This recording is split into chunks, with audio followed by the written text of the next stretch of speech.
She says, "This is our 10th day of walking. We had nothing in our homes, nothing to eat. During our 10 days of walking, we stopped in every village and asked people to give us some food, and through begging we have managed to reach this place. We lost our camels, our goats, our sheep, and we don't know what is waiting for us in the shelter. We don't know whether there is going to be food. We have no alternative. We have to travel this way. 2 boys and 2 girls died since we left our homes."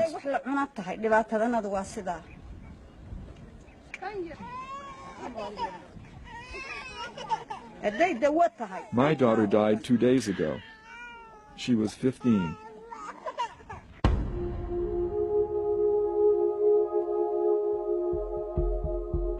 We can smell Danaan even before we reach it. The skeletal remains of hundreds of animals litter the desert. Although we've been told what to expect, we are still shocked when we see it for ourselves. These are the remains of the most precious possessions the refugees brought with them. The camp lay ahead, and we feared the worst.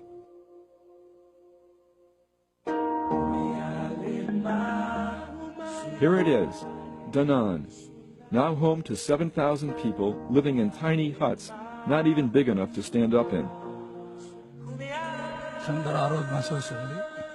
I came here with my wife and children, and 4 of them are now dead.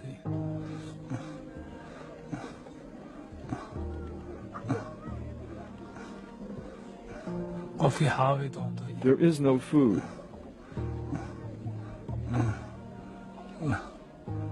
I haven't had water in 3 or 4 days. There is no water. The boy is now my only child. The only thing remaining is our fate, to die.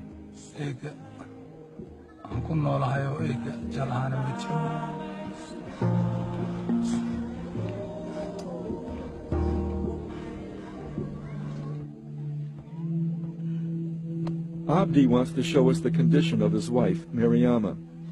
She's had nothing to eat in days and has been lying motionless in the hut. He tells us that she doesn't even have the strength to sit up by herself. I would rather lose all my property and still have Mariama. She is a very loving wife, very good to her children. I have been praying all night to get help from my family and wife. I'm in a desperate situation. I don't know what I'm going to do. Without her, we can't live.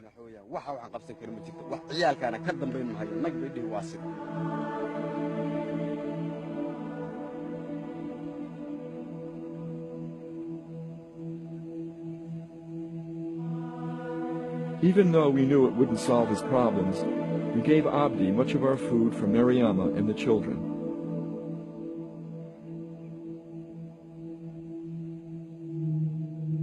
You are looking at all the medicine there is for the 7,000 people of Danaan. They have no doctor. They have no nurse.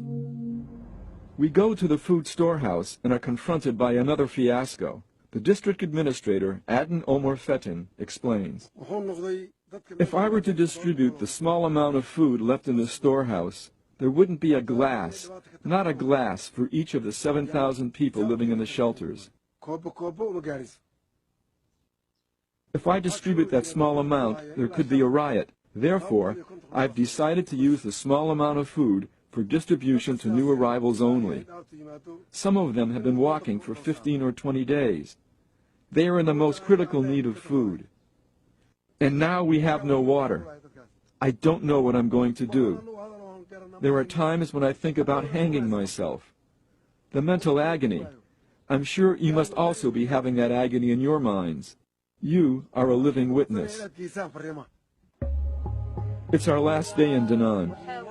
We're taken to see a woman and her 3-year-old son, Kadir. Even without translation, the horror of her words is clear.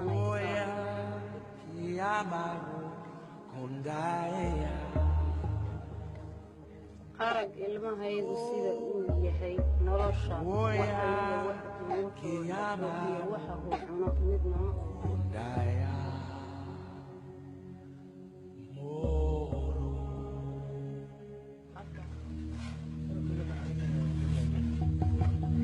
Each afternoon, just before sunset, we've seen processions of men leaving the camp for the cemetery. We asked permission to join and film them. Today they're bearing a 2-year-old girl named Ambia. Her father is very gracious and welcomes us. He tells us that it is the 3rd child he's lost in the last 4 months.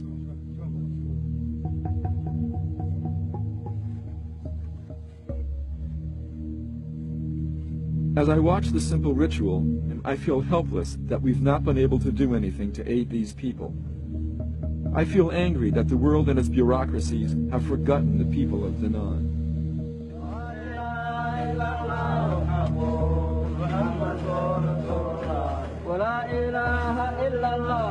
It has now been months since we left Danaan, and not a day goes by that I don't think of the time we spent there and the fate of the people we met.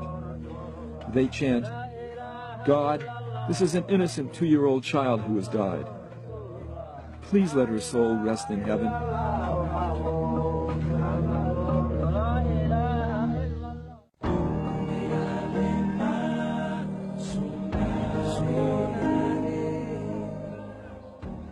On the day we left Danaan, there were over 200 new arrivals. On the day we left Danaan, they still had not received a food shipment. On the day we left Danaan, they still had no water. On the day we left Danaan, 3-year-old Kadir died.